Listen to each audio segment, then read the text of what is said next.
Daily ఇలా clean చేసి అంత కడిగి వాటి పందులకు స్నానం చేపించి మళ్ళీ అక్కడ చుట్టూ ఉన్న చెట్లకి బాగా డస్ట్ పడుతుంది, చెట్ల నూకలు అయిపోతుంది అని చెప్పేసిన మస్తు ఇబ్బంది అవుతుందని చెప్పేసిన.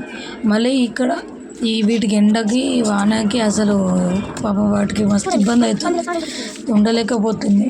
ఎగిరి పైకి వెళ్ళిపోతున్నాయి, ఎగిరి వెళ్ళిపోతున్నాయి అని చెప్పేసి ఆ రేకుల షెడ్ వేపిద్దామని చెప్పేసి అనుకుంటున్నాము. ఇక పని వాళ్ళు వస్తున్నారంట, ఇక వేపియాలి. చూడండి నాకు క్లీనింగ్ ఎట్లున్నదో, పైపు అందుబాటులో లేదని చెప్పేసి నేను డైలీ ఇట్లనే క్లీన్ చేస్తున్నా. వీటిని కూడా ఎంత క్లీన్లో పెడితే అంత మంచిదని చెప్పేసి అన్నారు. అందుకనే నేను ఇటు పోస్తే అటు వెళ్తాయి, అటు పోస్తే ఇటు వెళ్తాయి, ఒక్క దగ్గర మాత్రం ఉండేరా మామ. చూడండి ఎలా తింటున్నాయో, స్నానం చెప్తుండే క్లీన్ చేస్తుండే.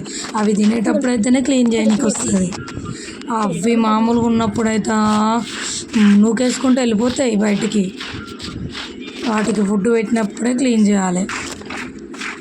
నెక్స్ట్ రేకులు వేయించిన రోజు చూడండి, ఈ రేకులు వేయించినవి ఇట్లయితే కాదు, ఇక వాటికి కొంచెం నీడ వానకి ఎండకి అడ్డు అనేది ఉండాలని చెప్పేసి రేకులు వేయించేస్తున్నాం.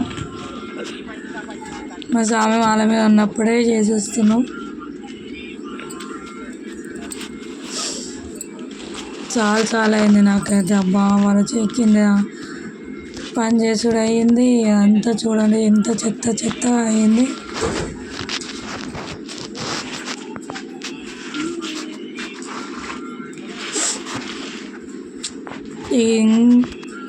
ఎంత క్లీనింగ్, మళ్ళీ క్లీన్ చేసిన, ఊడ్చిన. ఎవరు రేకులు ఎక్కిస్తున్నారు. ఫైనల్లీ ఫుల్ క్లీన్ అయిపోయింది. ఇక అంతా సాఫ్ చేసేసిన. అమ్మయ్య, వాటికి నీడ వచ్చిందంటే అదొక తృప్తి, మస్తు హ్యాపీగా అనిపించింది. ఇంకేం ఇబ్బంది ఉండదు వాటికి అని చెప్పేసి. Please friend, like and share చేయండి, కామెంట్ చేయండి. ఏదైనా మిస్టేక్స్ ఉన్నా, మీకు ఏదైనా తెలియకపోయినా, లేకపోతే నాకు తెలియని ఏదైనా ఉంటే మాకు చెప్పండి ప్లీజ్.